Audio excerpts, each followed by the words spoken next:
All right.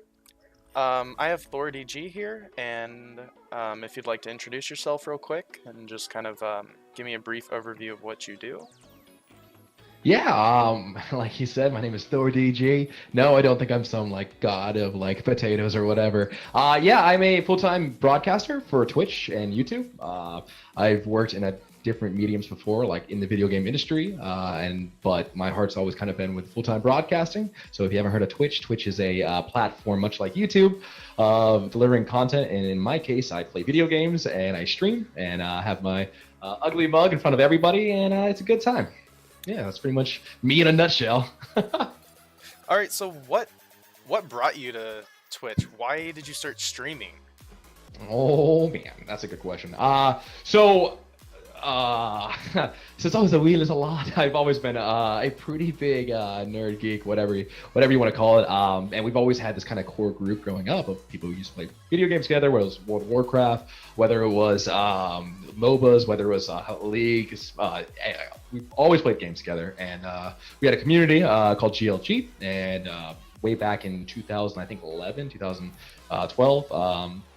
I was kind of the community manager of it, so like I would schedule like hangouts or get new people in. We'd play different games. We'd kind of welcome in this multi-game community, so we'd play all sorts of games. One of the people were like, "Hey, dude, have you heard of this thing called Twitch TV?" And it's an offshoot of Justin TV, which was before Twitch TV, a long time ago in a galaxy far, far away. Yeah, I remember those times. Yeah, All the and cat so streams. yeah. And they were like, "Hey, you should do it." And I'm like, "Absolutely not. No way. No way." Because while I'm energetic and I'm pretty sociable and all that kind of stuff, the idea of me, like streaming was just, I thought it was narcissistic. I thought it was like weird. I thought it was like, you want me to do what on camera? Absolutely not. So that kind of like, that was pretty much the end of the conversation. A couple months later, we brought it up again, and there's a game called Dawngate, and Dawngate, rest in peace. It was a MOBA by Electronic Arts, widely known for like their soccer franchises and killing other games, Kappa. But like, so I was like, okay, fine, whatever, I'll do it because it was just kind of the new hotness. And yeah, and I started streaming, and it was an interesting thing. It was like the Wild West back then, right?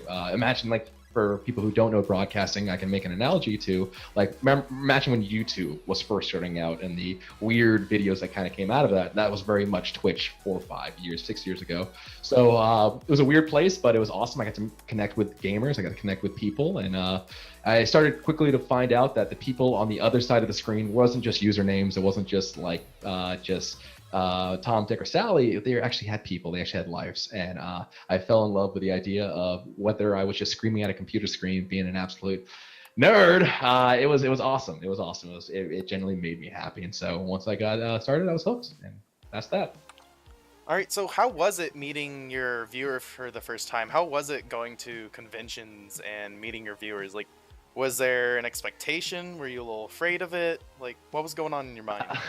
Don't take my kidney, yo. No, I don't know. I mean, it's weird, right? Because like you spend like day after day, hour after hour interacting with people over the internet, right? And so what's good is though when you meet people for the first time in real life, face to face, sure there's like that awkward moment where you're like, oh no, is this person gonna kill me? But no, luckily I'm a big guy. Number two, people seem to echo who they are across that screen. Like I said, sometimes you spend years like bonding with people over chat, and so meeting them face to face, and I know you're an prime example of that. One shit-eating grin, and then next thing you know, you're like, oh man, that's Krovak, right? And so a lot of people will really just personify really how they act on their computer screen. So it's nice. It really is nice. One funny story I have is that I was in Germany in Gamescom. Gamescom is a huge convention over in Cologne, and there was a viewer named YDYP, and he's helped me out throughout the years. I've known him on the internet for like, I don't know, 5, 6 years,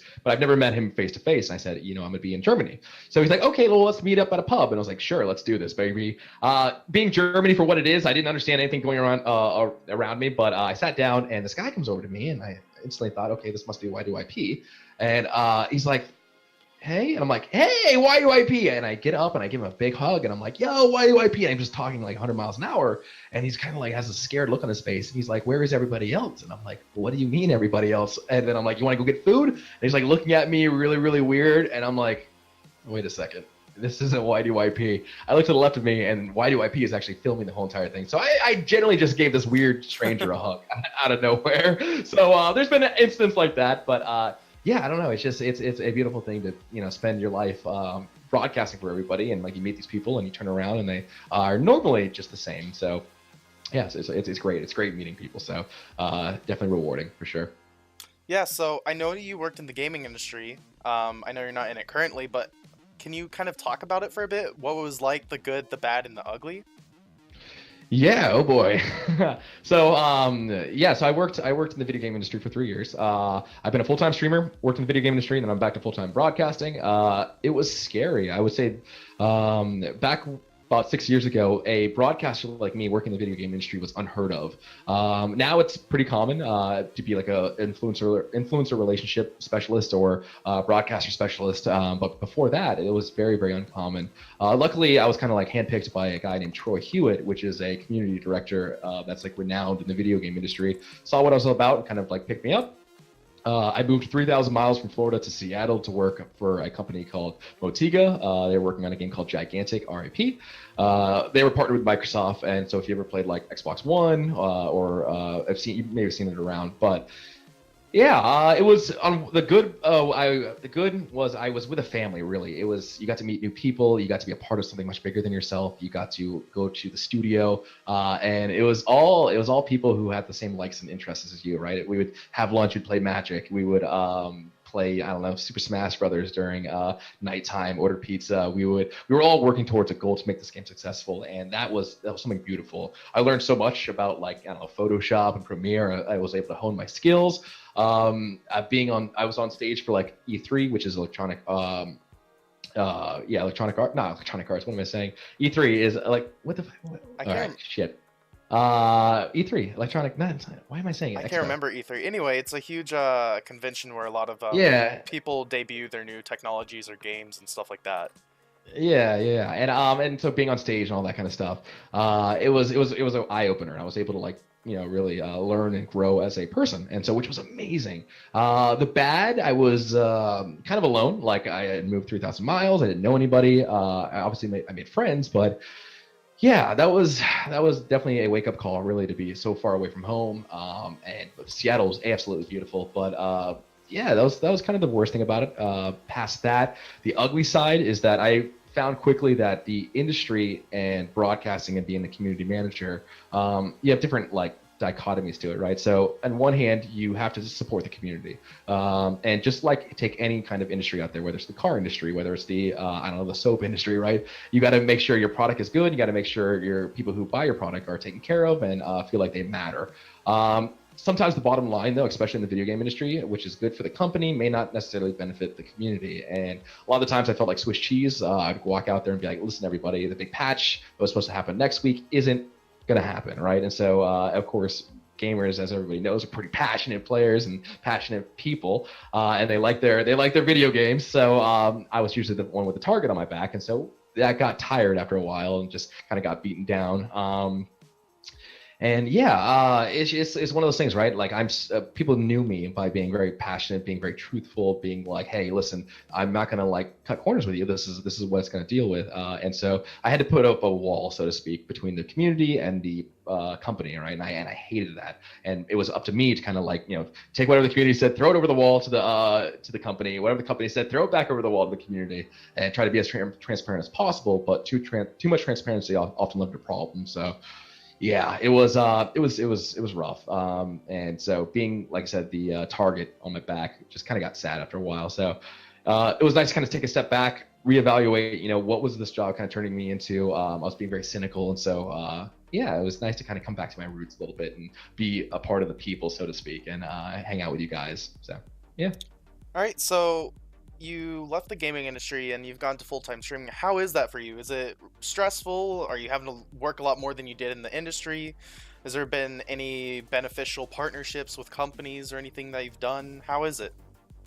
Yeah, full-time streaming, just for the sake of transparency, I don't make a lot of money, right? Like, I'm not over here Mr. Moneybags, but I'm fully reliant on my community for how much money I make, and I'm blessed to be able to say, like, we have a tight-knit, great community and loyal, and they take care of me, and I'm able to pay the bills. But past that, though, God, man, just waking up in the morning, and whether it's like Lunette, there's a time on stream where she's like, "Hey, I've got a date this weekend," so the whole entire community is like, "Oh my gosh, where are you going?" and stuff like that. And then Monday rolls around, she's like, "The date sucked," and we're like, "Oh, it sucks." But to the guy that has had surgery, right? And so we're like, "Hey, man, wishing you well," and all that kind of stuff. It's getting to be a part of it's getting to be a part of people's lives is the very pinnacle of being a broadcaster, right? You get to grow with these people, you get to learn these people, and you get to generally make a family out of it. And it sounds cheeky and it sounds cheesy, but man, I'll be damned if I say that it just isn't a beautiful thing getting to be a part of people's lives in a positive way. And so while all I do is scream at a TV screen, right, or scream at a computer screen and be an absolute nerd, I get to bring a little bit of happiness to people's lives, I suppose. At least that's what they tell me. But yeah, it's directly dependent on how much I work, right? And so sitting in a chair for like 5 to 8, 9 hours can be unhealthy, I suppose. So me, I go to the gym all the time and I try to be active, but that's one of the negatives, right? I'm stuck inside. People call me a homebody, right? I don't leave, and so that's one negative thing as well. I trying to get a loan for a bank. Listen, chat. Listen to anybody out there listening to this interview. Imagine going to a bank and an old lady, and you're like, "Hey, I need a loan," and the lady's like, What do you do?" And I'm like, "I play video games for a living." Yeah, that doesn't fly too often. So it's hard to kind of like tell people what you do without them like snickering or like, "You're a YouTuber," and I'm like, No, I don't do the YouTubes. I'm a broadcaster. I'm on Twitch, and sometimes I'll do YouTube, and I'll branch out a little bit, but. Yeah, that's a little rough when you try to like explain what you do for the older generation, but it is what it is. As far as working with companies, I've worked with High Res. They make Smite, Paladins. You may have heard of them from that. I've done couple different companies, from Microsoft to EA to a couple of the different portfolios. So I love working for video game companies in the broadcaster sense, to be able to show off their products and kind of give you, be like, "Listen, this is going to suck. This is going to be great. This is going to be amazing." So that's when I'm working for different companies, that's really kind of the role I take on, and I like it a lot. So yeah. Yeah, so this is kind of an off-topic question, but I know in your stream you call a lot of people potato when they mess up or something. Is there an origin to that, or? Yeah, I mean, yeah. So for context, right? I generally think. You spend like 8 hours a day with these people, and they spend 8 hours a day with me, right? And I think, calling somebody a tater or calling somebody a potato, it kind of just it's an amalgamation of like all the things that happen, right? Like if you're playing a video game, you just like mess up, right? You don't want to be like, "You're an idiot," right? Because that's just like, come on, that's not beneficial to anybody, right? So you use potato to kind of slide that in there and be like, "You're right. You know what that is? Yeah, I am a potato. You're right. That was a bad move." So I think it's just a nice way of being like, "Yeah, that wasn't a smart move," or like, "Yeah, that wasn't good." So it's just a way to like keep it classy, I suppose, and just be funny, be silly. Yeah. So yeah. Have you ever seen a potato? Come on. I mean, look at that thing. What is it? What does it do? It's just a potato. So yeah, I guess that's where it came from. All right. Well, thank you for taking your time to come and do this interview with me. Oh, no worries, man. Good luck, and thanks everybody for giving it a listen. Bye.